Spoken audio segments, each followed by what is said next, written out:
obligaciones, que son las de juzgar y las de sancionar. Pero la obligación primaria es la de investigar. Es por eso que eso, de repente el título, que es mi culpa porque yo lo di mal, pero tendrá que, para ser más preciso, tenía que ser ese. En segundo lugar, ¿de dónde surge esa obligación? ¿No?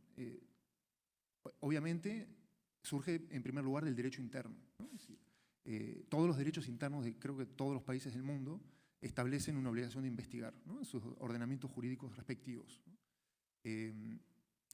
Pero también surge del derecho internacional. Si ustedes leen la Convención Americana de Derechos Humanos, ustedes no van a encontrar una referencia explícita a la obligación de investigar, ¿no? Es decir, eso se hizo jurisprudencialmente con el paso del tiempo, ¿no? Específicamente sobre eso, la jurisprudencia de la Corte, pero no solamente de la Corte, de muchísimos otros órganos del derecho internacional de derechos humanos, ha entendido que la obligación de investigar es una forma de garantizar un derecho, ¿no? Los derechos contenidos en la Convención.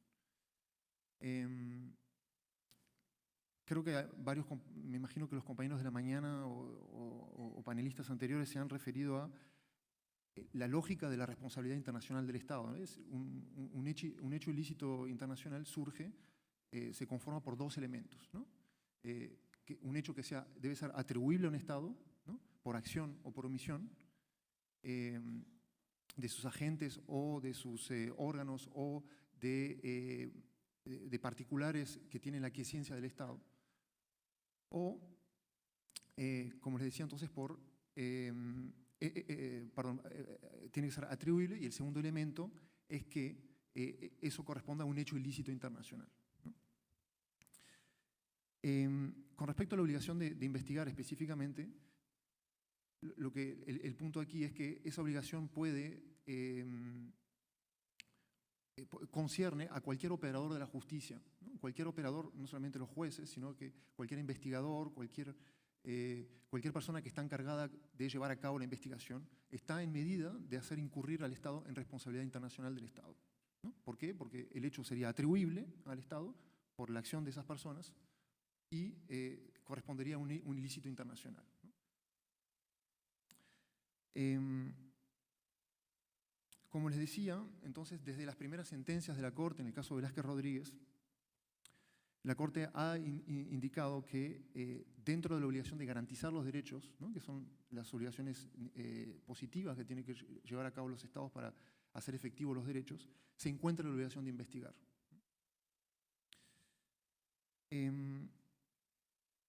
Me gustaría profundizar más sobre este tema, pero vamos a ir pasando a las características que les voy a proponer o algunos elementos que me gustaría resaltar con ustedes, que se pueden delinear de varios fallos de la Corte a lo largo de su historia.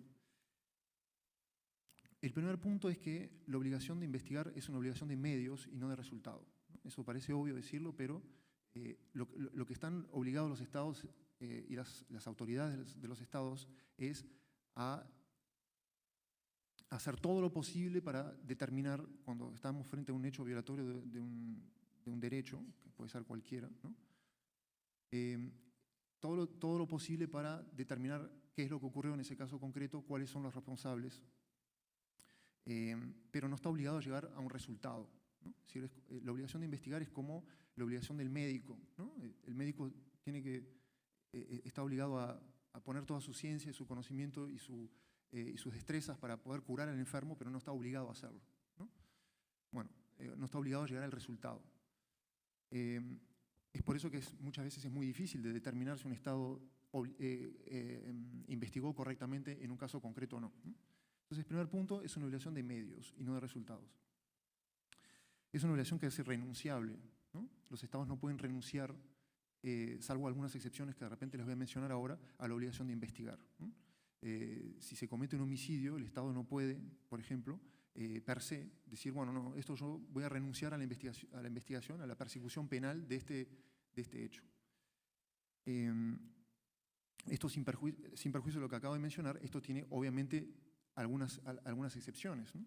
Acuérdense que en los distintos ordenamientos internos prevén la posibilidad de aplicar, por ejemplo, principios de oportunidad, la fiscalía, por ejemplo, las fiscalías o las autoridades pueden desistir de las acciones, etcétera, cuando se trata de delitos de bagatela o ciertos tipos de delitos que se cometen que son de menor importancia y de repente en una lógica más de política criminal, ¿no? Y de no desgastar el aparato de justicia en pequeños delitos que no son relevantes, al fin de cuentas, o que podrían no serlos. Entonces, la irrenunciabilidad tampoco hay que tomarlo en términos absolutos, ¿no? Digo, es tomando en cuenta esos elementos. La obligación de investigar también tiene que ser llevada a cabo de oficio. No puede depender del aporte, no puede depender del impulso de las partes, de las víctimas de un hecho, que el Estado investigue o no. El Estado no puede ampararse ante ese hecho para decir, bueno, no, acá yo no investigué porque no me aportaron pruebas las víctimas, entonces yo me considero exonerado de ese deber, ¿no? El Estado en ese caso tiene que investigar. Tiene que investigar a partir del momento que tiene noticia crimini del hecho, ¿no? Esto obviamente es sin perjuicio de los delitos que son perseguibles a instancia de partes, ¿no? Digo, que tampoco la Corte es ajena a ese hecho. Si ustedes se fijan en sentencias como en el caso, ¿cuáles sentencias? En el caso, por ejemplo, Peroso o el caso Ríos contra Venezuela, había muchísimos casos de delitos que eran de insultos o otro tipo de delitos que eran únicamente accionables a instancia de parte, ¿no? Digo, los delitos contra el honor, etc. Tampoco la jurisprudencia de la Corte es ajena a ese hecho, ¿no? Digo, pero en principio la obligación de investigar se activa de oficio, ¿no? Aclaro con respecto a este punto que cuando se trata de graves violaciones a derechos humanos, creo que mis compañeros de la mañana le han hablado lo que significa ese concepto, esa obligación de investigar es más intensa, ¿no? Adquiere mayor importancia. Por otra parte, otra característica que se puede también encontrar en la jurisprudencia de la Corte es que las obligaciones de investigar tienen que ser llevadas a cabo de buena fe, ¿no? Es decir, las autoridades de un Estado no pueden iniciar una investigación para que ella no resulte en nada o que efectivamente dar la apariencia de una investigación sin que realmente se pretenda llegar a un resultado concreto, ¿no? Por otra parte, acá tengo otro elemento importante que yo creo que seguramente alguno de mis colegas se ha referido al tema del plazo razonable. Las investigaciones tienen que ser llevadas a cabo en un plazo razonable, no se pueden prolongar indefinidamente una investigación, ¿no? Y creo que si han hablado de debido proceso en esta mañana o del artículo 8,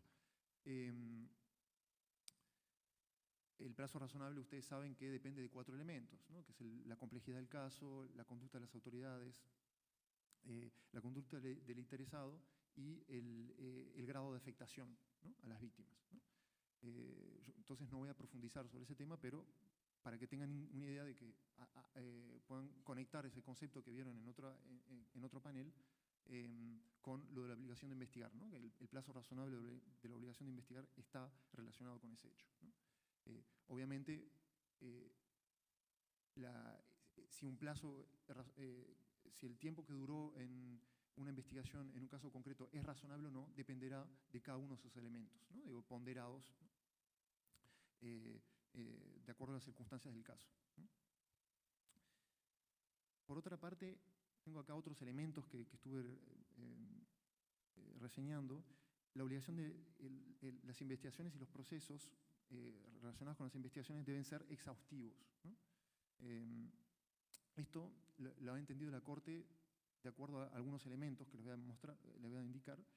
Exhaustivo significa, entre otras cosas, que debe estar orientado al establecimiento de los hechos y circunstancias en que se cometieron las violaciones a derechos humanos, más aún cuando se trata de graves violaciones. Asimismo, debe estar orientado a la identificación y responsabilidad de las personas implicadas, ¿no?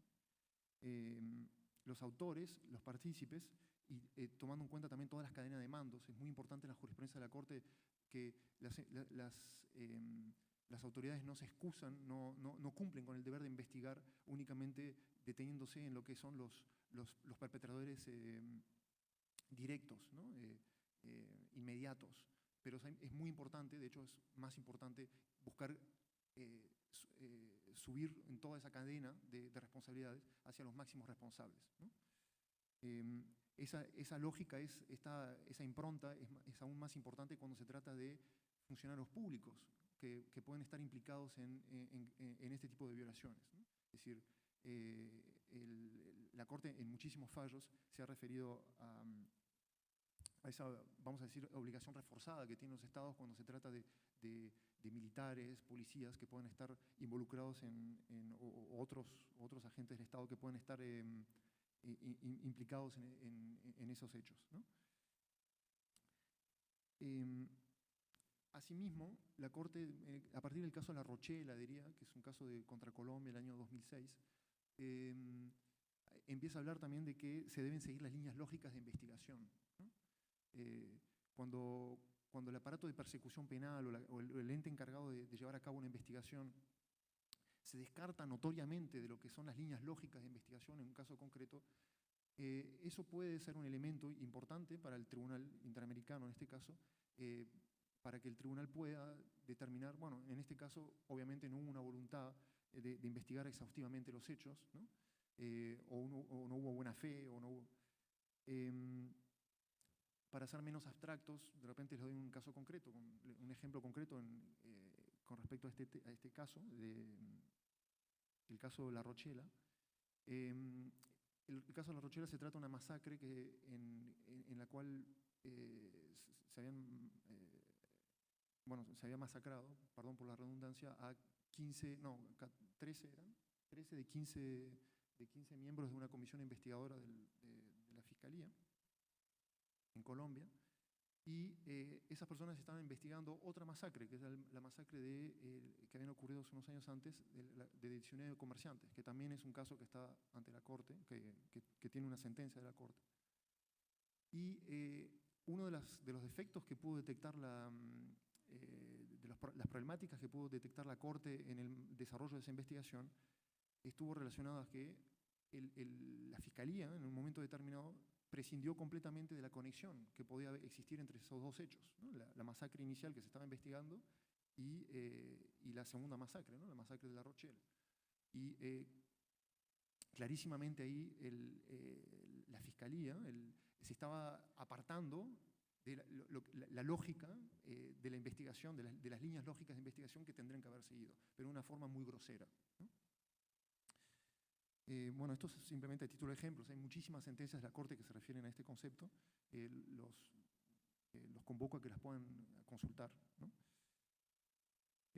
Por otra parte, otro elemento que ha desarrollado la Corte es con respecto a que las investigaciones y los procedimientos deben ser independientes, es decir, independientes del órgano investigador, con respecto al órgano investigador y a los investigadores, entendiéndose que esa independencia debe ser con respecto a los presuntos autores y con respecto al organismo al que pertenecen estos, ¿no? Eso también en muchísimos casos de Colombia encuentran estos conceptos. Los mismos no deben tener vínculos de subordinación y dependencia jerárquica o funcional de los presuntos autores, ¿no? los que investigan, y del organismo al que pertenecen. También la Corte se ha referido a la imparcialidad de las investigaciones, ¿no? Esto es lo que se siente cuando le pasan a uno el papelito, 5 minutos. Ahora lo sé.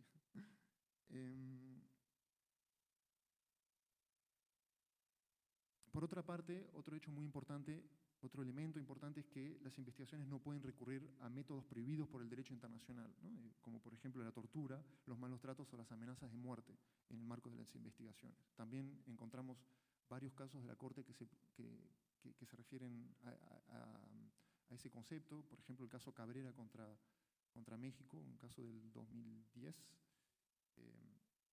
en el cual se había aplicado la tortura en una investigación entre comillas.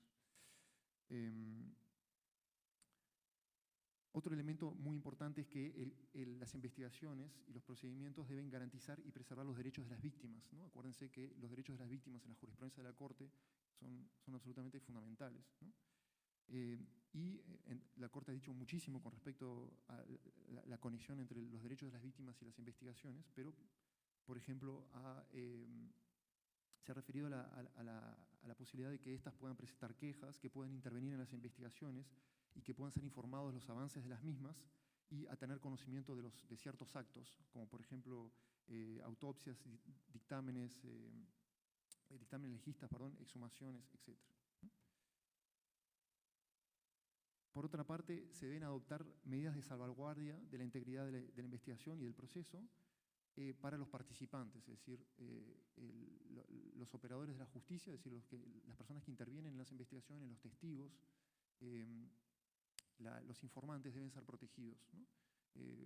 En muchísimas sentencias la Corte ha podido constatar que hubo un déficit del Estado en proteger a esas personas y eso puede redundar en la eficiencia de la investigación, ¿no?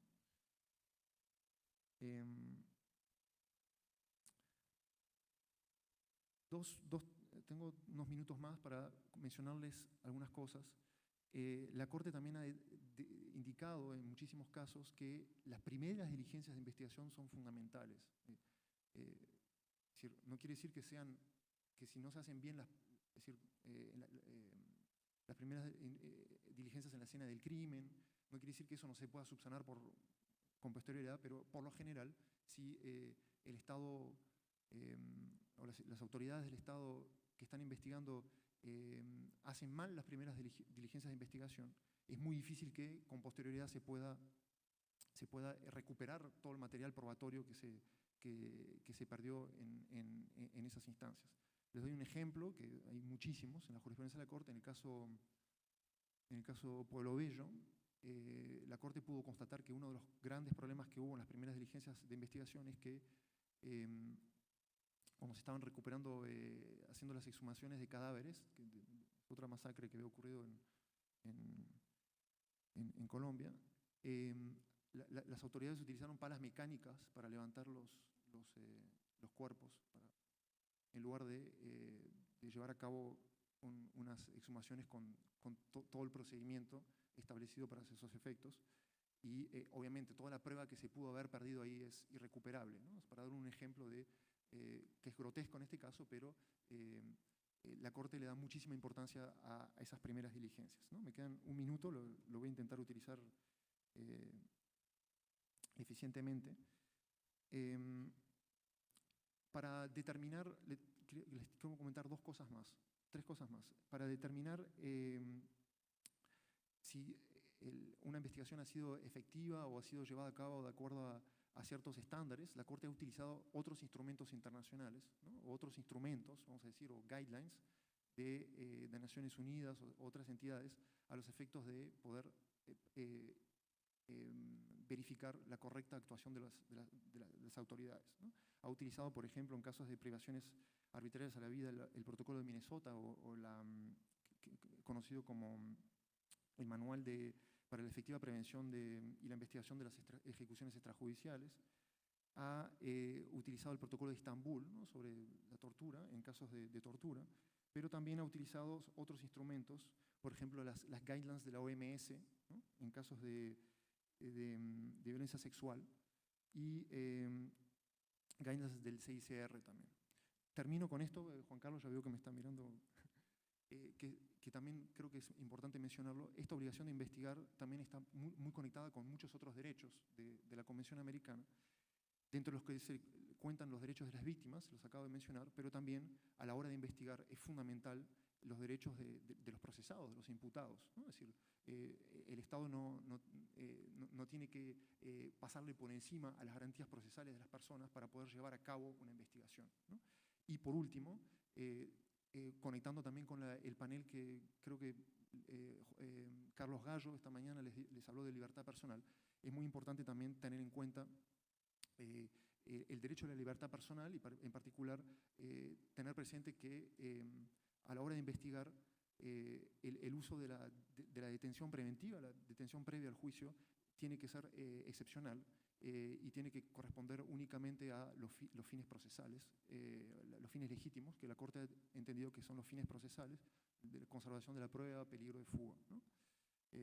No me extiendo sobre ese tema, pero para que también tengan una idea un poquito más holística de todos estos derechos. Muchísimas gracias. Paso la palabra a Juan Carlos.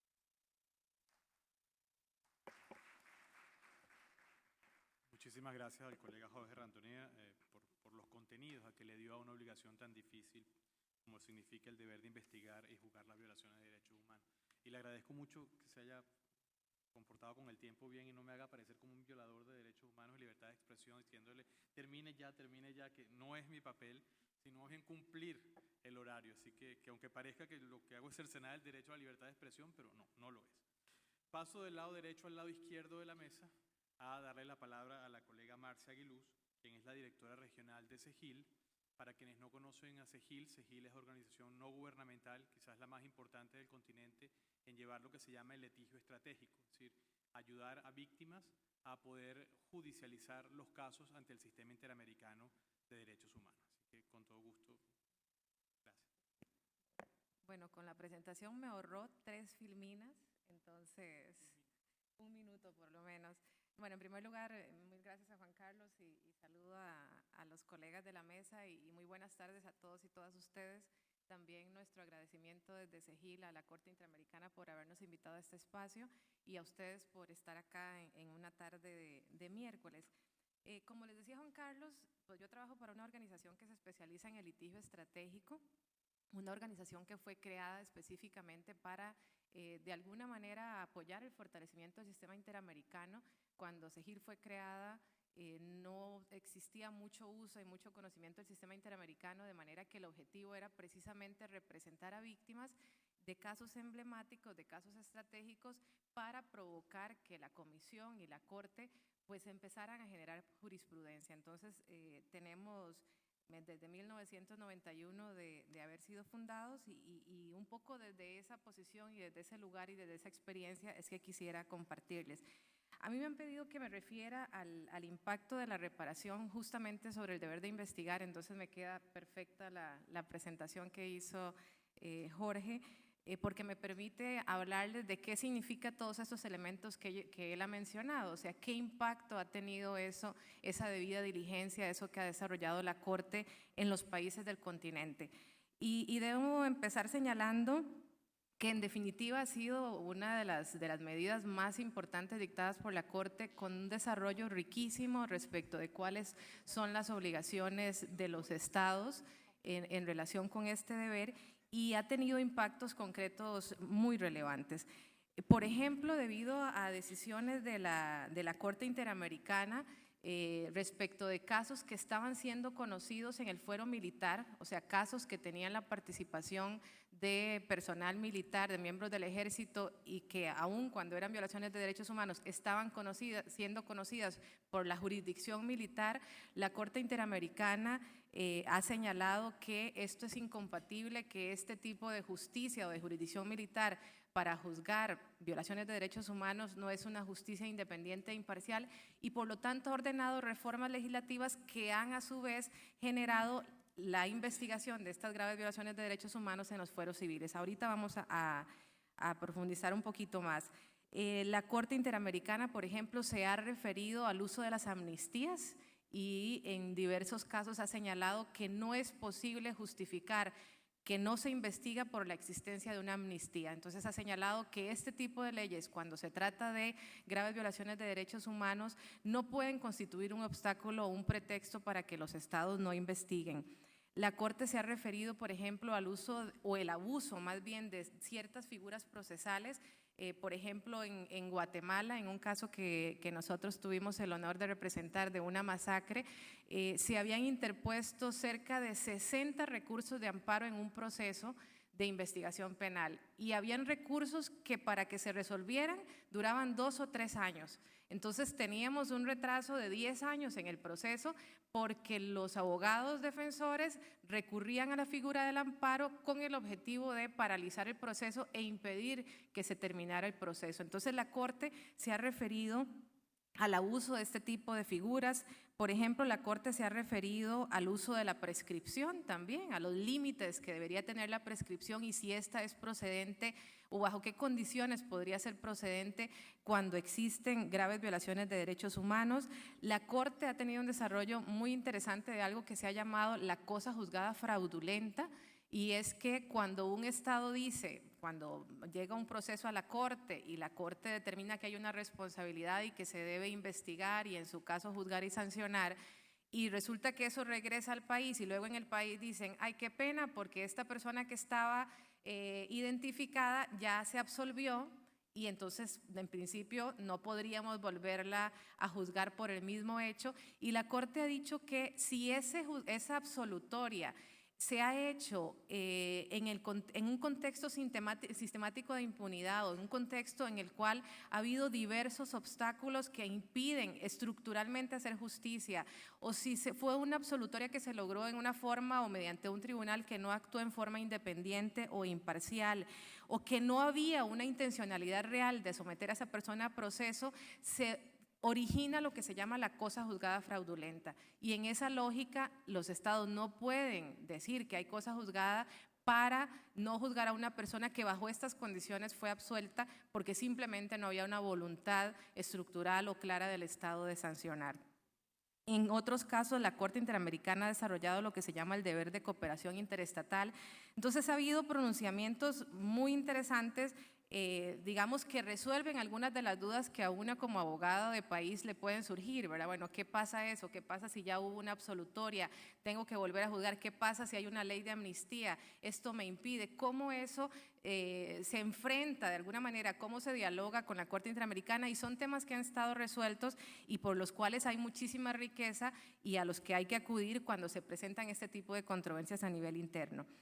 Ahora bien, la Corte, en un artículo, quisiera citar a una investigadora que se llama Alexandra Juneos, que es una investigadora que justo ha analizado el tema de las medidas de reparación de la Corte Interamericana y de otras cortes internacionales. En un artículo que ella escribió, hablaba que por lo menos al 2011 la Corte Interamericana en poco más de 50 casos había fallado o había dictado medidas relacionadas con el deber de investigar y debida diligencia. Y ella hacía una comparación entre el impacto de la Corte Interamericana y el impacto, por ejemplo, de la Corte Penal Internacional. Entonces decía que en estas medidas que la Corte había dictado se habían logrado al menos 39 condenas. En procesos internos vinculados con sentencias que habían sido falladas por la Corte, se habían logrado 39 condenas.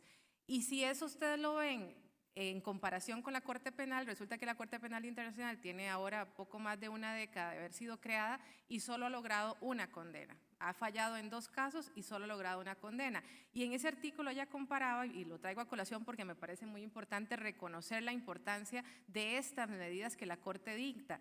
Si comparamos además el presupuesto, la Corte Penal Internacional tiene un presupuesto en este año, 2014, de 130 millones de euros versus poco menos de 5 millones de dólares que maneja la Corte Interamericana. Y pese a esa disparidad tan evidente, la Corte Interamericana en este tipo de medidas ha sido mucho más efectiva que la Corte Penal Internacional. Pero esta medida de reparación no deja de ser digamos, un gran reto para los estados. Nosotros en CEGIL hicimos un breve ejercicio de analizar las sentencias que la Corte Interamericana había dictado entre los años 2009 y 2014 para América Central, incluyendo para Panamá. En ese periodo, del 2009 al 2014, la Corte dictó 17 sentencias contra los estados. Y de esas 17 sentencias, en 13 sentencias tuvo algún pronunciamiento respecto del deber de investigar, de la obligación de investigar. Entonces hicimos un análisis de las resoluciones de supervisión de cumplimiento que ha dictado la Corte Interamericana en este periodo respecto de esas sentencias y encontramos que habían 137 medidas de reparación que habían sido dictadas, medidas de reparación, como decía Gabriela, que tienen que ver con diversos temas, rehabilitación, adecuación de normativa, pero en el caso de investigación, al analizar ese universo, que es apenas un pequeño ejemplo, no estamos hablando de una investigación exhaustiva, solamente en un caso, en una decisión de la Corte, en una resolución, se había considerado que estaba cumplido el deber de investigar. En 11 de las resoluciones analizadas se había declarado incumplido el deber de investigar y en otros 11 todavía no había habido un pronunciamiento porque, bueno, de lo que analizamos no estaba. Entonces traigo este ejemplo, como les decía, a colación, porque es indudablemente, bajo nuestra experiencia, una de las medidas más complejas, por lo menos a nivel de Centroamérica y México, que es el territorio en el cual trabaja la oficina de la que yo vengo. Es uno de los mayores retos y ahora al final pues quisiera dar algunas ideas de por qué me parece que es uno de los mayores retos. Pero entonces, pese a este escenario que les digo, este pequeño universo de análisis que hicimos, lo cierto es que en estos 39 ejemplos que mencionaba la investigadora Juneus, yo he querido sacar algunos casos en los cuales me parece que son historias de éxito y creo que en esto es importante, por supuesto, señalar lo positivo porque tenemos que inspirarnos y tenemos que confiar en que el esfuerzo de llegar a la Comisión y eventualmente a la Corte Interamericana tiene sentido y es una esperanza real para las víctimas de violaciones de derechos humanos. El caso que yo diría que es ícono en materia de justicia es un caso que tiene que ver con Perú. Bueno, dos casos en realidad, el caso Barrios Altos y el caso La Cantuta. En estos casos, por ejemplo, gracias a la sentencia de la Corte Interamericana, en el caso Barrios Altos, señaló precisamente la inaplicabilidad de la ley de amnistía que se había creado pues precisamente en la época de Fujimori para impedir que él y sus representantes y sus funcionarios, cientos de personas involucradas en violaciones de derechos humanos fueran juzgadas. Y en este caso la Corte señala que esa ley de amnistía no era válida y que eso no podía impedir investigar las violaciones de derechos humanos. Y luego vino el caso La Cantuta. Y en este caso, la Corte desarrolla lo que les comenté antes sobre el deber de cooperación interestatal y la importancia de eso, de no ceder ante la impunidad y de investigar las graves violaciones de derechos humanos. Es en virtud de estos dos casos y de las sentencias, las sentencias de la Corte Interamericana que la Corte Suprema de Justicia chilena, cuando extradita a Fujimori, pues finalmente lo decide y considera lo que la Corte Interamericana había dicho. Entonces se logra la extradición de Fujimori, se logra impulsar el proceso interno. Es la primera vez que un tribunal nacional declaraba que un presidente democráticamente electo pues era responsable de graves violaciones de derechos humanos y actualmente pues él sigue en prisión. Entonces yo diría que es uno de los casos más simbólicos, positivos del impacto de la Corte Interamericana respecto de este deber. Un poco más cerquita, el caso que les mencioné ahorita al inicio, la masacre de las 2 R's, que tiene que ver con una masacre de campesinos en Guatemala.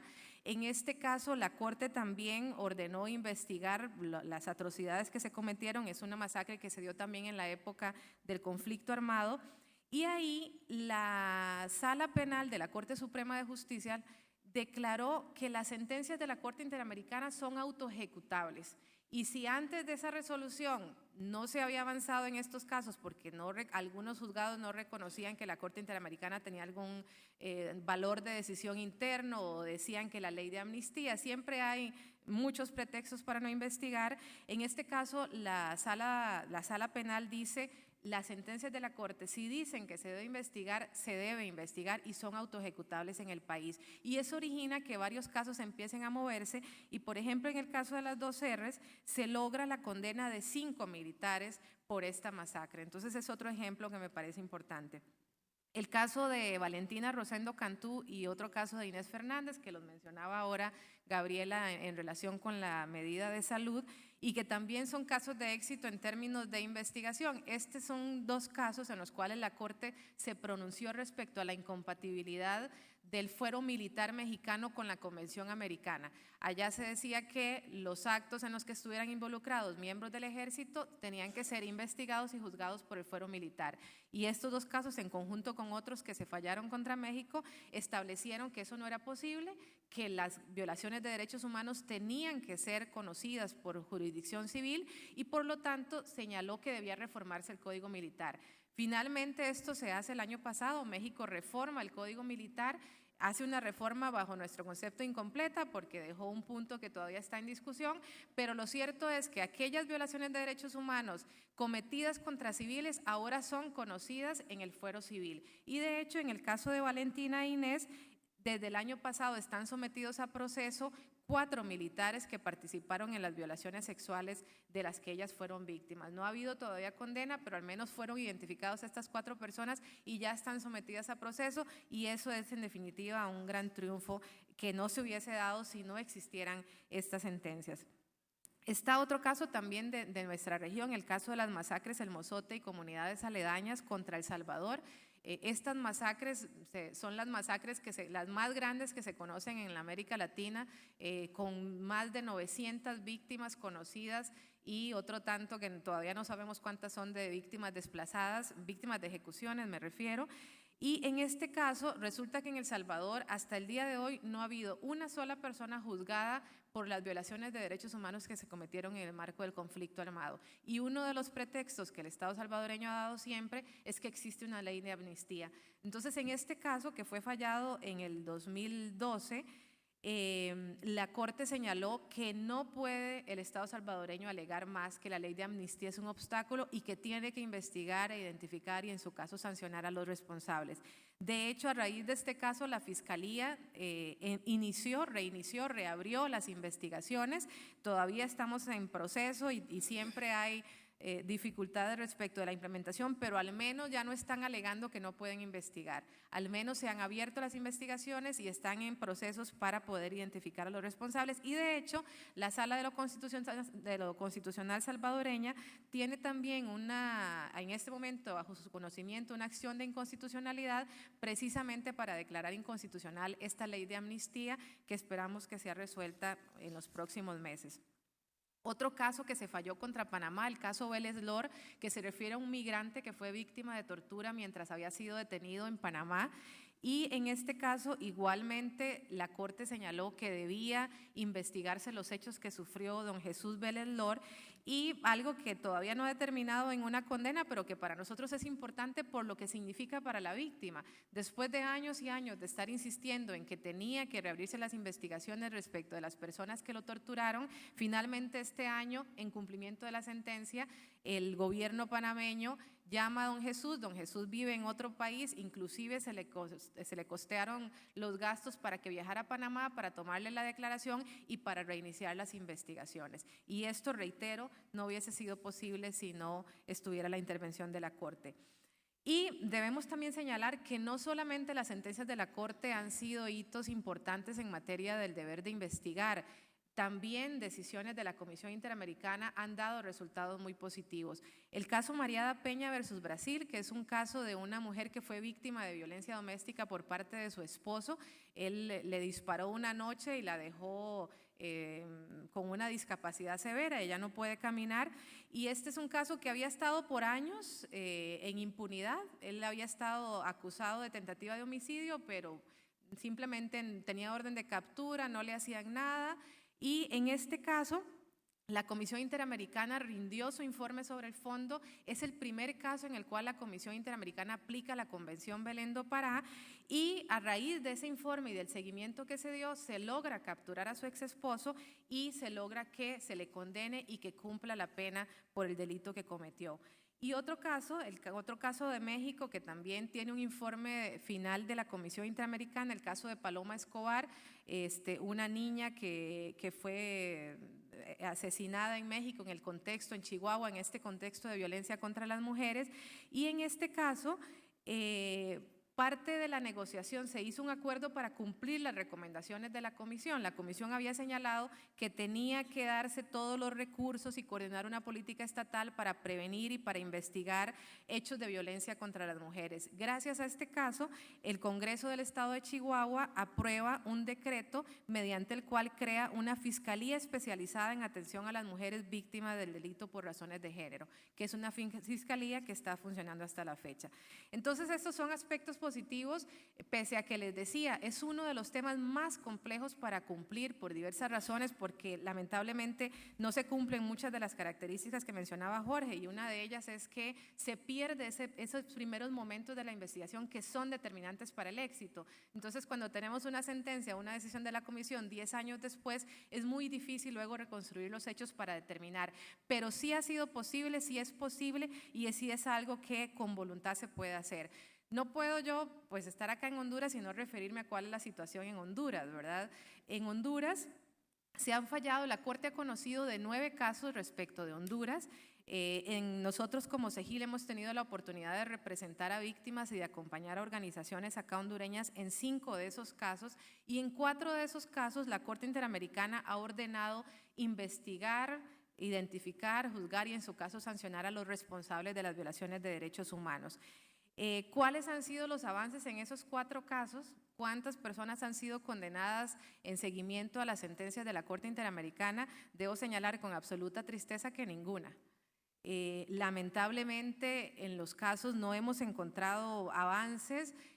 Hay una serie de problemáticas, me parece, que quisiera resaltar porque son los retos, y sé que acá hay algunos funcionarios públicos y me parece que es importante reconocer los retos que tiene el Estado hondureño y ojalá avanzar hacia los cambios que se requiere.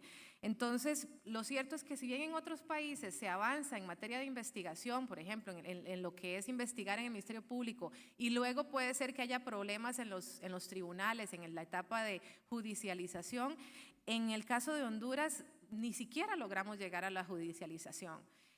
Notamos que no hay una política general de investigación y mucho menos respecto de casos vinculados con la época de los 80 o casos que han sido fallados por la Corte Interamericana.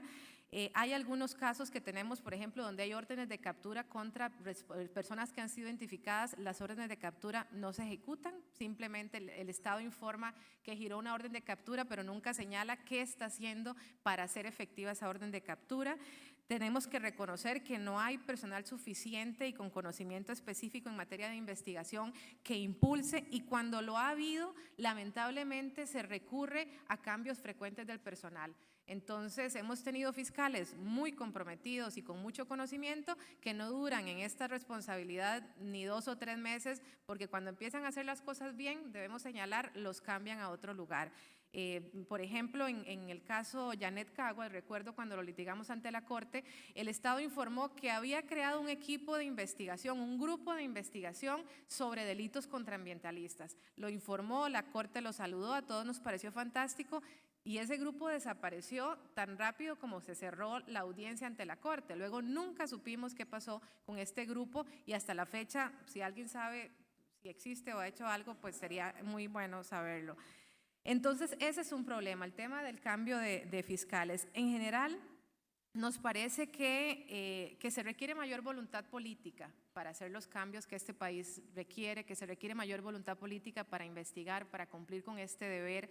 Estos 5 o estos 9 casos que tiene Honduras y los que nosotros hemos representado, yo quisiera hacer eco en las palabras que decía Gabriela. Estos casos no son de CEGIL, no son de Janet Caguas, de Juan Humberto Sánchez, de Cervellón García, no son del COFADE, no son de las organizaciones que lo litigamos.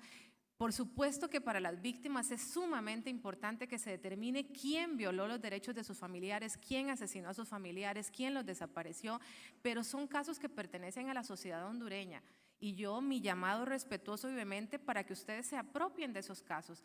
Honduras fue el primer país condenado por la Corte Interamericana. La sentencia de Velázquez Rodríguez es además riquísima en todo el desarrollo de las obligaciones de los estados. Léanlas, revísenlas, apropiense, exíjanlas. Y ojalá, si aquí hay algún funcionario de la Fiscalía, ojalá que se hagan voluntarios para investigar esos casos y que dentro de algún tiempo no muy lejano podamos hablar de mayores avances en este país. Muchas gracias.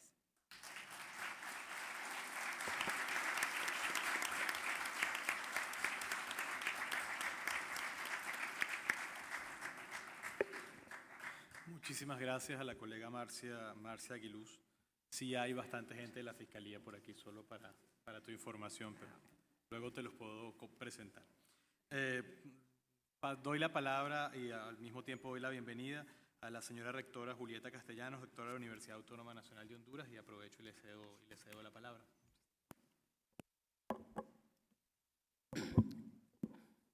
Muy buenas tardes, un saludo especial a los integrantes del panel, a los presentes en esta sala. El tema que se me ha pedido que desarrolle es el desafío en materia de derechos humanos en Honduras. Y desde esta solicitud y desde esta perspectiva voy a comenzar planteando que el tema de derechos humanos es un tema de Estado y que por lo tanto el cuidado, la preservación, la custodia, digamos, compete al Estado. Y desde esta perspectiva voy a plantear dos situaciones. Uno de ellos tiene que ver con esa participación del Estado, de sus instituciones, en la violación de derechos y también en la insuficiencia del Estado para investigarlos y para castigarlos. La insuficiencia o la complicidad, o porque sus miembros son los vinculados a sus instituciones. En la perspectiva de derechos humanos y todas estas décadas que los organismos que defienden los derechos humanos han participado, el Estado de Honduras ha sido condenado como Estado. Pero en este sentido el Estado se convierte en un abstracto. Nadie asume la responsabilidad institucional de la violación de esos derechos y la condena ha sido al Estado, en el caso Velázquez para el caso, en otros más, pero no ha pasado a una investigación de la responsabilidad individual de los hechos. Y obviamente no asume entonces la institución que viola el derecho y sus funcionarios la responsabilidad como tal. Y esto no ha contribuido, a mi juicio, a un compromiso institucional para la veeduría efectiva del desempeño, sobre todo de los órganos, digamos, de seguridad del Estado. Y así tenemos los casos que se han dado, que usted ha mencionado, y que no ha habido avance en las investigaciones y las víctimas del ejercicio del Estado, de estas instituciones, pues resulta en una situación de indefensión. Pero por otro lado también vemos que el Estado no tiene capacidad de dar protección a personas que están bajo su custodia. Y en el 2003, la masacre que hubo en El Porvenir, en Atlántida, luego el incendio en la granja penal de Comayagua y las masacres en centros penales son evidencia muy fuerte de esa incapacidad del Estado o de su complicidad para poder resguardar la vida y la integridad de personas que están bajo su custodia, que están bajo su responsabilidad. Vimos de alguna cercanía el caso del Porvenir en el año 2003, por el trabajo que en ese momento desempeñaba, y sí había un compromiso de la Fiscalía de Derechos Humanos en investigar el caso, pero el gran inconveniente que surge o que impide o que limita es la imposibilidad de investigación para individualizar los casos. Entonces no pudo avanzarse en la investigación y todavía las víctimas no han sido resarcidas en la violación a sus derechos. Creo, y fue en el año 2005, que también ante la ejecución de menores y ante el informe del Comisionado de Derechos Humanos, el gobierno crea la unidad para la investigación de la muerte de menores. Recibimos el informe de manera pública, lo brindó la unidad que se creó para ese efecto, que dependía no de la policía, sino del Ministerio de la Presidencia. Y en esa circunstancia, de unos 15 casos investigados de ejecución de menores, en 9 de ellos la investigación fue concluyente, pero ya en el año 2006, la unidad de investigación fue asaltada fue saqueada la documentación de investigación que soportaban los casos y no se supo más de la investigación de estos casos. Entonces, de nuevo, estamos frente al gran desafío de la impunidad y al gran desafío del poder de los grupos que impiden que la investigación se realice y que sea concluyente. Creo que el caso de la unidad de investigación de la muerte de menores, este asalto a la unidad de investigación se dio, no pasaba un mes de la instalación del gobierno del presidente Zelaya, cuando la unidad fue asaltada y hasta ahí nomás llegó, pese a todo el trabajo que Casa Alianza venía desarrollando en un trabajo de denuncia, de protección y de investigación. Y puede decirse de la voluntad, en cierta forma, que en ese momento esta unidad del Ejecutivo había desarrollado y precisamente se saca de la estructura de investigación de la policía para colocarla en otro lado para que fuera efectiva. Pero aún así no pudo sobrevivir como estructura de investigación en el tema, específicamente de la muerte de los menores. Si vemos este problema que se convierte en un gran desafío, tiene que ver con la impunidad y con las estructuras, débiles que la señora Aguiló señalaba.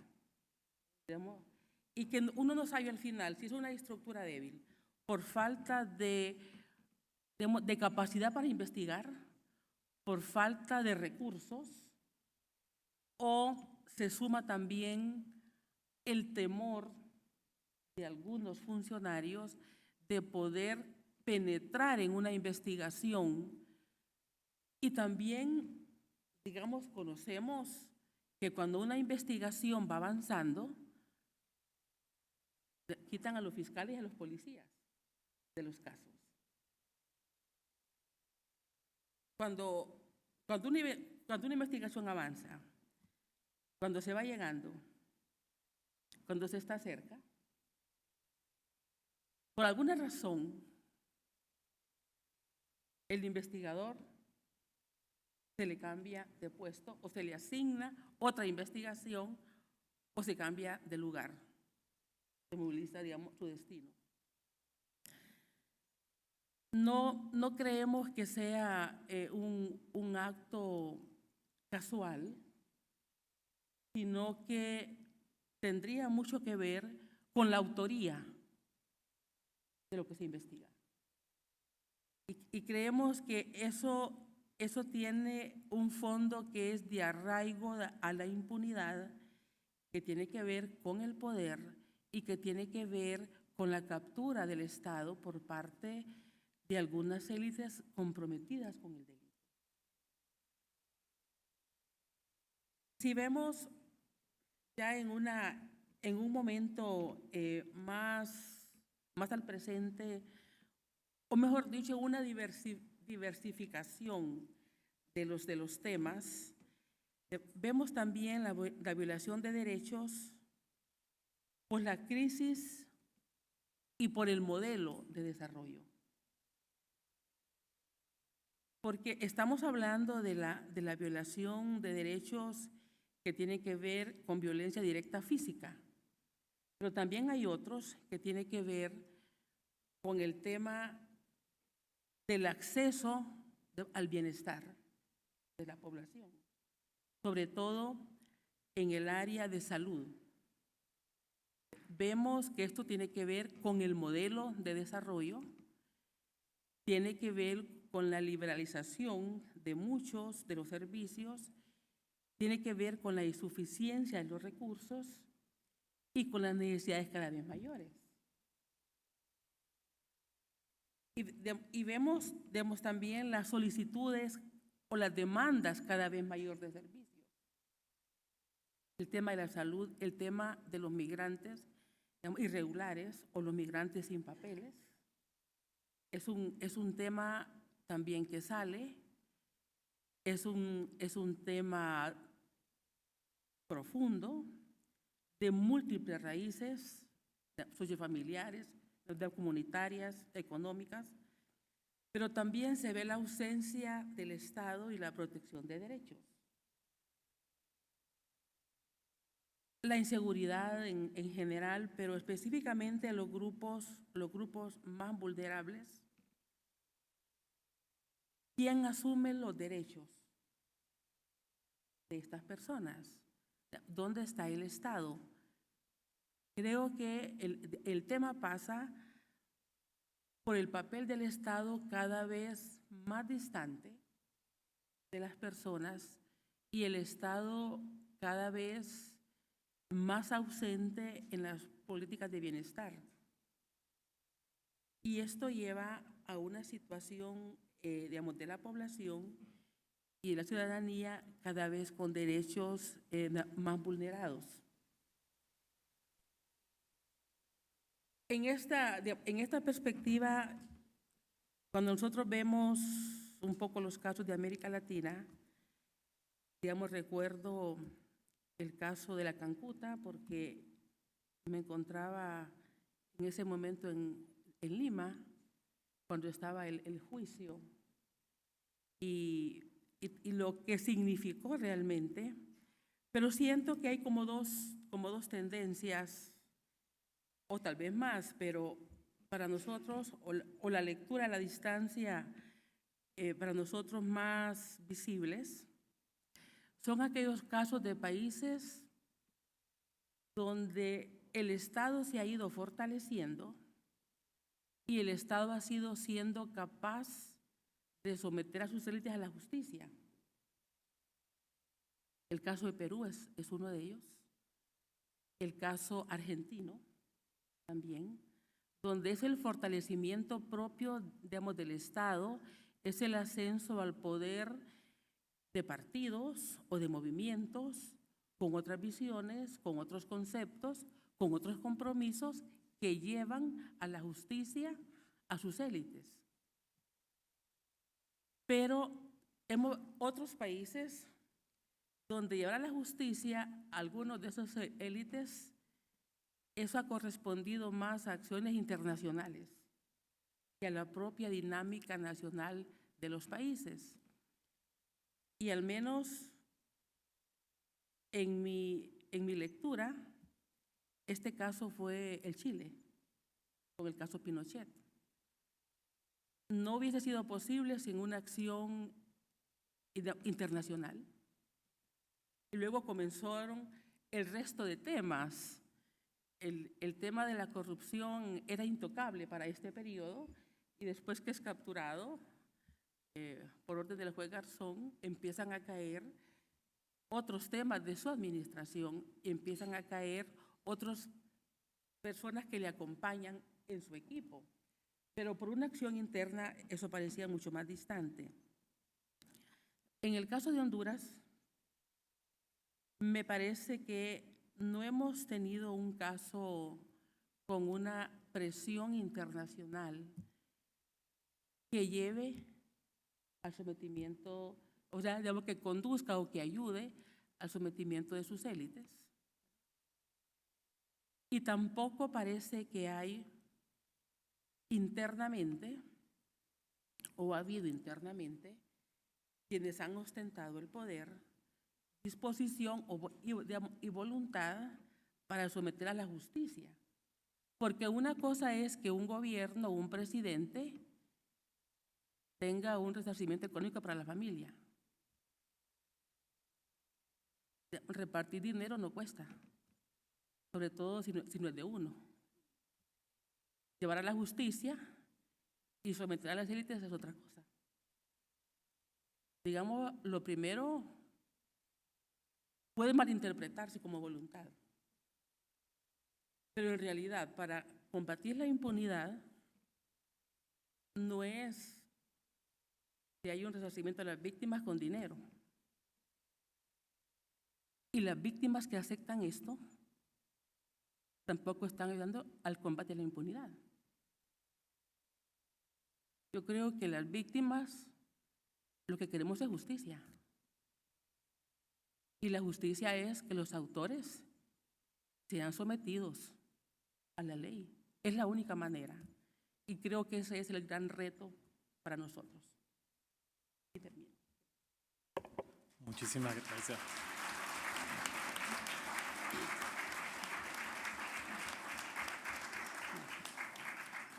Muchas gracias, señora rectora, por atenderse al tiempo y por sus reflexiones muy importantes sobre la situación del tema en derechos humanos.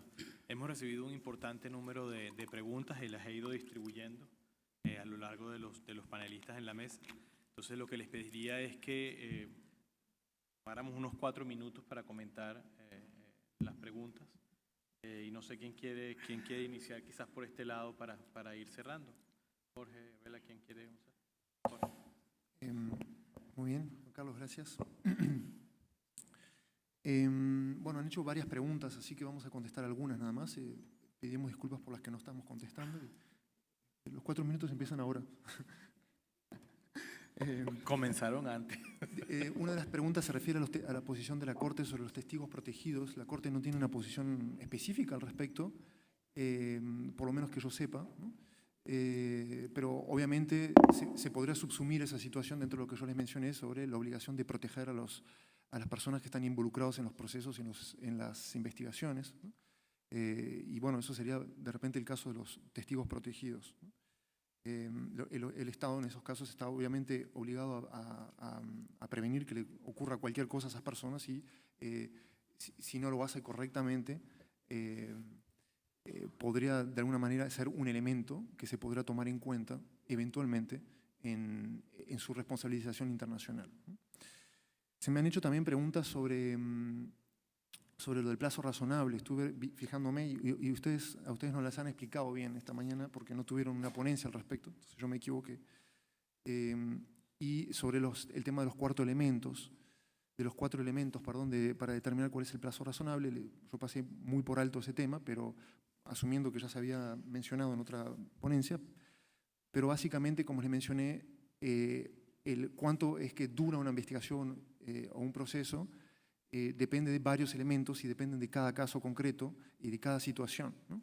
Y un poco la Corte analiza esas variables en cada una de esas situaciones a través de un test, ¿no? Ese test es el test del plazo razonable que consiste en distintos elementos. Uno de esos elementos es la complejidad del caso. No es lo mismo si un caso es complejo, es decir, es muy complejo o es muy simple.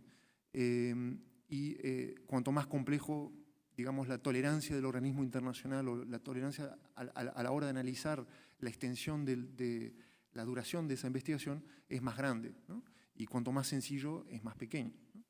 No es lo mismo un caso con una pluralidad de víctimas, de pluralidad de autores, con un esquema de macrocriminalidad que un homicidio simple, con una víctima, con una serie de pruebas que vuelven muy sencilla la investigación, ¿no? Es decir, en ese caso la investigación no puede durar 10 años. De repente, cuando se trata de desmantelar toda una estructura macrocriminal, podría no ser descabellado un plazo bastante más largo, ¿no? Los otros elementos se refieren a las conductas de las autoridades, ¿no? Es decir, que también las autoridades hicieron las diligencias de investigación, se tardaron en producir prueba de forma irrazonable o no lo hicieron, ¿no? Asimismo, aunque ya les mencioné que es muy importante tener en cuenta que con respecto al tercer elemento, que la investigación no puede depender no es una excusa para no investigar que las víctimas no aportaron prueba, pero aún así puede ser razonable que se tome a la hora de analizar el plazo razonable, perdón por la redundancia, el hecho de que las autoridades no contaron de repente con la colaboración de las víctimas en un caso concreto, y eso puede de repente podría eventualmente justificar un aumento mayor en esa duración. Aunque repito, el principio básico es que la investigación es de oficio y no puede descansar en la aportación de prueba privada. Hay un último elemento, Juan Carlos, me tomo 2 minutos más, perdóname, que es el tema es un elemento que se viene planteando desde otro caso colombiano, me van a decir, el caso Jaramillo contra Colombia del año 2008, que es un elemento es qué tanto afecta a, cuál es el grado de afectación a las víctimas de un procedimiento. Es decir, no es la misma la afectación que va a tener para una persona o para otra, según las circunstancias en las cuales se encuentren, que una investigación se tarde más, ¿no? Y este tema del cuarto elemento no es únicamente con respecto a las investigaciones penales, sino a cualquier procedimiento. Les doy un ejemplo, que no se trata de Colombia, para que no piensen que tengo con Colombia un problema, que es el caso LM, y hay más preguntas, pero termino con esto porque me parece que es muy importante mencionarlo, que es una medida provisional que se planteó en el año 2011, en el cual es un caso de una adopción de un niño que había sido abandonado y había muchos, la madre, la familia natural, biológica, pedía la restitución de ese niño que ellos habían abandonado en un momento de locura y que posteriormente fue arrepentido, vamos a decir. Y se encontraba todo eso en un proceso largo en Paraguay de adopción, pugnas judiciales muy largas y que se dilataban constantemente. Bueno, y la Corte entendió que en ese caso era muy importante que todos los procedimientos judiciales y todas las actuaciones tuvieran una celeridad excepcional, ¿no? Porque no se trataba de que dentro de 10 años o 5 años tomemos una resolución con respecto a quién se va a quedar con ese niño, ¿no? Porque obviamente en ese caso el paso del tiempo se transforma en el fundamento de la decisión. Es decir, si pasan 10 años, obviamente yo no voy a poder restituirlo a la familia biológica porque el niño habrá pasado 10 años con la familia adoptiva, ¿no? Pero si yo tomo decisión rápidamente, sí estoy en medidas de tomar una decisión de acuerdo a derecho. Eso es un ejemplo, ¿no? Hay más temas, pero realmente me excedí muchísimo con el tiempo, perdón. Muchísimas gracias. Muchas gracias, Jorge. Sí, que las preguntas son de una complejidad que cada pregunta daría para hacer un panel diferente, así que gracias por la brevedad. Gabriela Pacheco, que también tiene una colección de preguntas no menos complejas. Gracias. Sí, por motivos de tiempo voy a responder algunas de ellas. La primera se pregunta sobre si la Corte considera otorgar la medida de reparación de tratamiento psicológico aun cuando o a pesar de que los beneficiarios no la acepten. Tal vez como fui un poco rápido con lo que es el contenido de la medida de tratamiento médico y psicológico, pasé por alto indicar algunos criterios de su contenido que son importantes. O sea, el tratamiento médico y psicológico tiene que ser gratuito, brindado por instituciones estatales, salvo que el Estado no las tenga, no tenga las especializadas, en cuyo caso el propio Estado deberá de ver cómo hace para garantizar la reparación, ya sea recurriendo al sector privado. Requiere de una evaluación individual de cada víctima, como también requiere de un consentimiento informado y de que las víctimas, primero que todo, la Corte sí se fija en que hayan solicitado la medida, ya sea ellos mismos o a través de sus representantes. En casos en donde en ciertas medidas, ya sea esta o en medidas de satisfacción, quede una duda para la Corte por el tipo de caso, por ejemplo, casos de violencia sexual, sobre si la víctima quiere algún tipo de medida que va a implicar mayor difusión o difusión de aspectos de su vida privada, la Corte ha preguntado primero, le ha dado un plazo a las víctimas para preguntar si ellos quieren esa medida. También hay casos en donde las víctimas viven en el extranjero, precisamente a causa de las violaciones. O sea, pensemos en víctimas en Colombia, en Perú, que tuvieron que exiliarse en países como Inglaterra, Estados Unidos. En esos casos, la Corte, dependiendo si lo piden, ha dado algún monto simbólico porque realmente no les permite atender en esos países de forma completa lo que es el tratamiento psicológico, pero al menos les sirve para ese tipo de gastos. Tengo por acá otra pregunta muy importante, por cierto, y toca el tema de lo que es supervisión de cumplimiento de sentencias, que, como les decía, pues no me daba tiempo de abarcarlo en mi exposición, pero que es sumamente importante y va al lado de lo que es la reparación, ¿verdad? Como hablamos de reparación integral, si no logramos que el Estado cumpla las diferentes medidas conjuntamente, solo ellas conjuntamente van a poder dar ese contenido que requiere cada víctima. Y esta pregunta dice, ¿qué sanción se le impone a los estados en caso de no cumplir una sentencia? Es importante porque el sistema interamericano, a diferencia del sistema europeo, tiene un involucramiento distinto de los órganos políticos. El sistema interamericano, en su artículo 65 de la Convención Americana, regula que la Corte Interamericana debe de presentar un informe anual de sus labores a la Asamblea General de Estados Americanos. Y dice que en ese informe anual de labores deberá o podrá indicar en cuáles casos hay un incumplimiento de las decisiones por parte de los estados. Pero no obliga al órgano político a tomar alguna sanción, alguna decisión, algún tipo de presión. Cuando la Corte años atrás ha utilizado ese mecanismo, los resultados no han sido positivos. Pero esto me lleva a otro tema y que Marcia tocó un poco, cómo van a ser también positivos esos resultados cuando precisamente vemos todo el contexto y vemos que la Corte está siendo apoyada en un 53% de su presupuesto, del presupuesto que necesita para operar, y para operar ni siquiera de forma permanente, o sea, para reunirse unas 6 veces al año por periodos de 2 semanas, necesita 53% de ese presupuesto proviene de ingresos extraordinarios, no proviene de la OEA. O sea, esos mismos países a los que la Corte les estaría informando que hay incumplimientos, no están ahorita dedicando la atención que se requiere al tema del presupuesto de los órganos del sistema interamericano.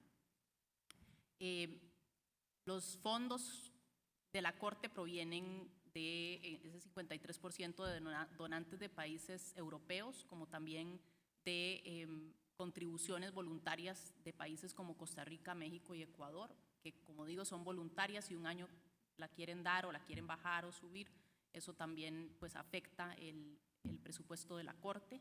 Este periodo de sesiones que se está realizando aquí en Honduras es posible realizarlo tanto por la acogida de las autoridades estatales, pero también por el financiamiento otorgado para ello por Noruega, Dinamarca y Alemania. Entonces sí tenemos un sistema interamericano en donde esa es la realidad.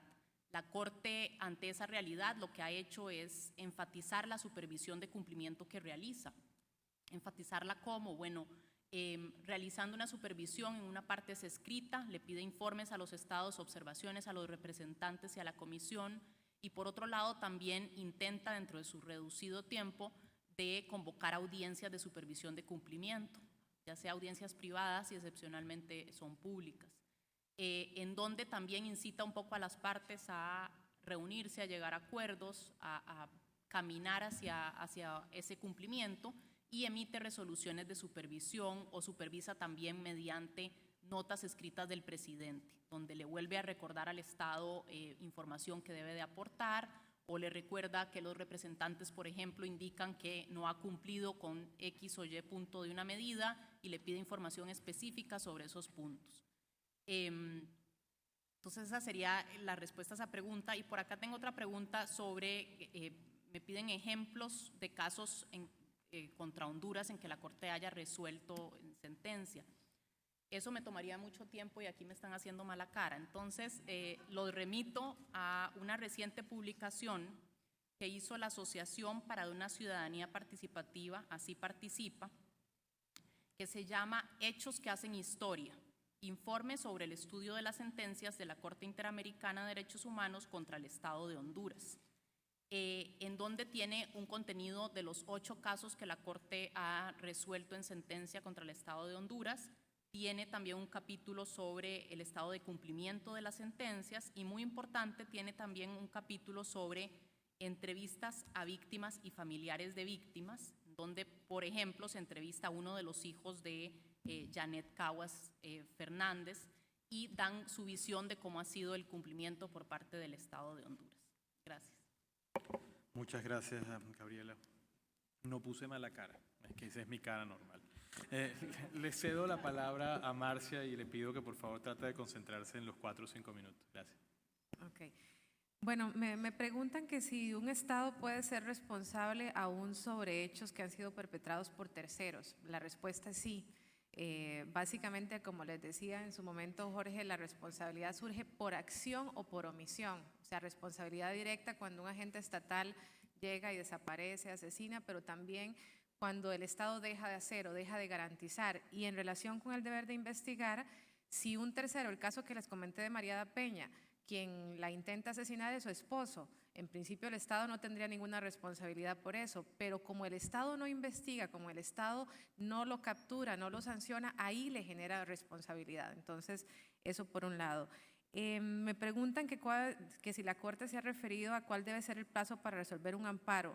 La Corte nunca da un plazo específico y creo que la respuesta también la dio Jorge en relación con los elementos para un plazo razonable. Sí hay una consideración de cuál es el plazo interno, o sea, si el plazo para resolver un amparo, de acuerdo con la legislación hondureña, es de 2 o 3 meses, esa es una consideración, pero además toma en cuenta los elementos de complejidad, de la conducta de las autoridades, de cuál ha sido la conducta de las partes y el grado de afectación. Entonces no hay un plazo máximo o mínimo, sino que razona a la luz de esos criterios. Me preguntan sobre el caso López Lone, que está ahorita bajo conocimiento de la Corte y si ese caso va a reformar leyes vigentes. Nosotros acompañamos ese caso, litigamos ese caso en conjunto con la Asociación de Jueces por la Democracia. El caso evidencia una serie de irregularidades en los procesos disciplinarios que se abrieron contra estas 4 víctimas y evidencia cómo se utilizó la disciplina para sancionar a jueces que estaban en contra de la posición política que tenía la Corte Suprema de Justicia en ese momento. Nuestra expectativa, por supuesto, es que la Corte sí ordene reformar legislación interna y fortalezca la independencia judicial que tanto se necesita en este país, pero esperemos que los jueces también crean eso, porque no sabemos. Y finalmente me preguntan que si creo yo que ante la impunidad por la violación de derechos humanos es necesaria la aprobación de la CICIG. Yo creo que lo que es necesario en este país es fortalecer muchísimo la institucionalidad. Les decía nuestra experiencia en relación con el Ministerio Público, pero si analizamos el funcionamiento de muchos de los juzgados y analizamos este problema de falta de independencia, realmente por donde sea que miremos hay grandes retos en materia de institucionalidad y sobre todo en materia de institucionalidad que garantice derechos humanos. Yo sostengo por nuestra experiencia y con base en nuestros casos y en nuestro monitoreo que la mayoría de las personas en este país están en una clara situación de indefensión. O sea, si les asesinan a un familiar, si les desaparecen, si les torturan, si les reprimen, no tienen a dónde ir porque el sistema de justicia no funciona de una manera independiente e imparcial. Y bajo esa lógica, yo no sé si la figura sea la CICIG, pero en definitiva sí se requiere un fortalecimiento, sí creo que hay que fortalecer muchísimo las capacidades y hay que tener el cuidado de hacer propuestas que garanticen esa independencia e imparcialidad y para todo eso se requiere muchísima voluntad política que ojalá que se pueda dar en este país para los cambios que necesitan las personas y sobre todo las personas que están en mayor situación de vulnerabilidad, esos que no están acá presentes, que no tienen la voz y que no tienen las posibilidades de acudir a eventos como estos, pero que están día a día tratando de luchar contra ese destino que los hace sentir bastante desesperanzados, ¿verdad? Muchas gracias, Marcia. Rectora Julieta Castellanos. Tengo 5 preguntas y 3 preguntas y 2 comentarios. Uno es sobre la CICIG, si conviene a Honduras que se cree la CICIG. No voy a referirme porque no está realmente estrictamente vinculada al tema, así que voy a dejarla. Y ya en otros foros he dado mi opinión al respecto sobre la universidad en el sentido de qué retos actualmente desde la academia para la promoción e investigación en materia de derechos humanos. Con la reforma universitaria se creó el Comisionado Universitario de Derechos Humanos y desde nuestra perspectiva, con buen suceso, creo que uno de los temas que más se investiga y que ha habido respuestas es el tema del acoso sexual. Ha habido ya, digamos, despidos por esta falta o por este delito, digamos, dependiendo la gravedad en que los casos se han dado, y también el tema de otros derechos vinculados estrictamente a la vida académica y la relación entre miembros de la comunidad universitaria. Si el caso es una falta, se aplica el reglamento tal y como corresponde, porque en toda institución hay normas, hay leyes, y en la universidad hay una ley orgánica y están los reglamentos para los diferentes miembros de la comunidad universitaria. Hay un reglamento para estudiantes, están los estatutos para docentes y el código de trabajo que nos rige a los que estamos empleados, seamos docentes, administrativos o trabajadores. Luego, en el tema de la institucionalidad, hay también otra pregunta que tiene que ver si es la institución o son las personas. En realidad, la institución, el Estado, es una estructura. Y cuando hablamos de una institución, generalmente o se piensa en la persona que la dirige o se piensa en un abstracto o en un colectivo. Lo que yo planteaba es cuando se sanciona el Estado de Honduras, recuerdo que estuvimos cuando la sanción fue que por el asesinato de 4 menores se le pusiera a un lugar emblemático de la ciudad el nombre del lugar de la masacre, y fueron 4 puntos cardinales. Colocarle el nombre a un paso a desnivel de la ciudad no es un sacrificio para el Estado. Yo creo que nadie sabe que se llama así. Tenemos 4 puntos cardinales y es el puente de desnivel que está por el Estadio Nacional. Entonces, nos referimos que una sanción de ese tipo no tiene efectos que lleven a una corrección de una práctica y que, por lo tanto, al no pasar a una investigación individualizada, en ese sentido el efecto puede ser menor. Hay 2 preguntas que tienen que ver con la crisis de la universidad, con las medidas que se tomaron y con el calificativo que algunas personas le dan a los hechos que se han dado en la universidad. Yo creo que en el país hay que estudiar muchos temas y uno de los temas que hay que estudiar también es el tema de derechos humanos, porque el concepto se utiliza a veces bastante inapropiadamente y creo que tenemos casos de ese tipo que han sido ejemplos que han servido inclusive para modificar leyes. Cuando se prohibió que el presidente del Congreso Nacional fuera candidato a la presidencia de la República, se invocó que violaba sus derechos, que se le violaba el derecho a ser electo. En nuestro criterio, tenía que renunciar a la presidencia del Congreso y seguía con su derecho como ciudadano, ¿no? Pero en ese sentido, creo que el concepto que se utilizan o la aplicación del concepto se vuelve muy vulnerable o muy manipulable. Y por lo tanto, creo que es un tema, digamos, que amerita que se estudie más profundamente para ver quién es el que violenta derechos, si cuando se aplica una norma de una institución se violenta un derecho o se aplica un reglamento. Y creo que eso va a ayudar a poder, digamos, discernir sobre estos temas que sin lugar a dudas son sensibles, son apasionados, son de interés público como tienen que ser, y es lo que puedo, digamos, responder sobre el tema de los comentarios de las 2 preguntas que hubo sobre la universidad. Muchas gracias. Muchas gracias, rectora. El colega Jorge Randonea nos pidió un derecho a dúplica, pero vamos a darle el último porque habló menos que todos los demás. No, no es un derecho, muchas gracias. Primero, no es un derecho a dúplica, no voy a discutir lo que dijo algún copanelista, simplemente me quedó en el tintero, pienso yo que es una pregunta importante que hicieron y que por el afán decidí no contestarla, pero que se refiere a un tema que no está vinculado directamente con la presentación, que es sobre lo que mencioné al final sobre la previsión preventiva, ¿no? Y me están planteando acá que parece que en Honduras, yo desconocía esa circunstancia, hay 21 delitos que tienen dispuesta la prisión preventiva automática, ¿no? Y me preguntan en qué manera eso sería convencional.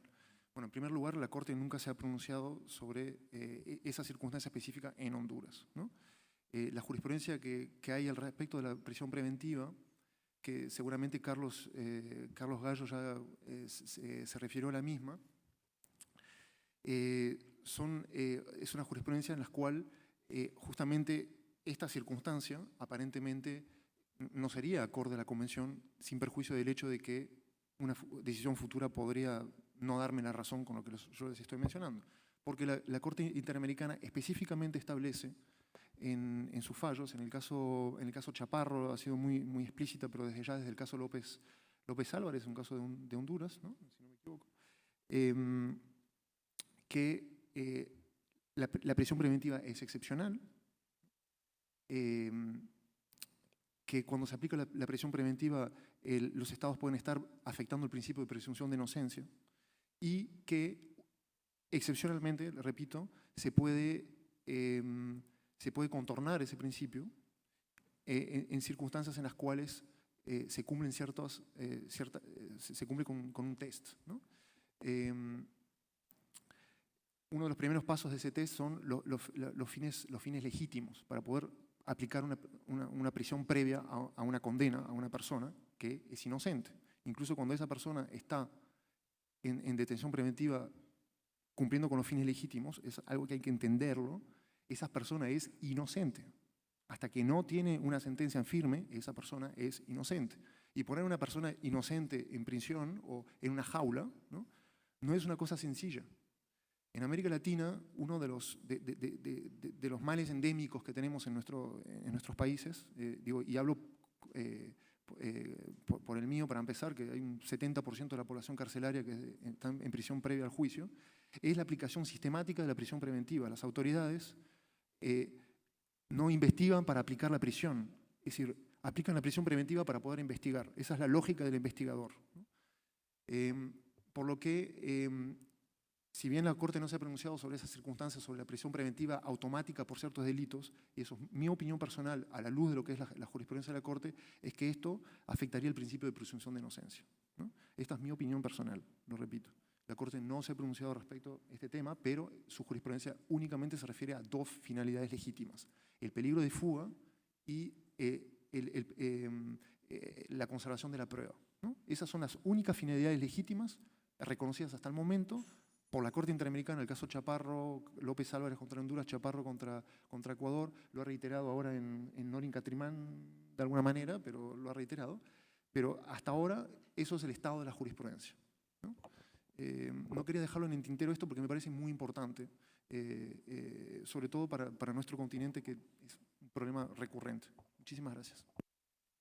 Muchísimas gracias.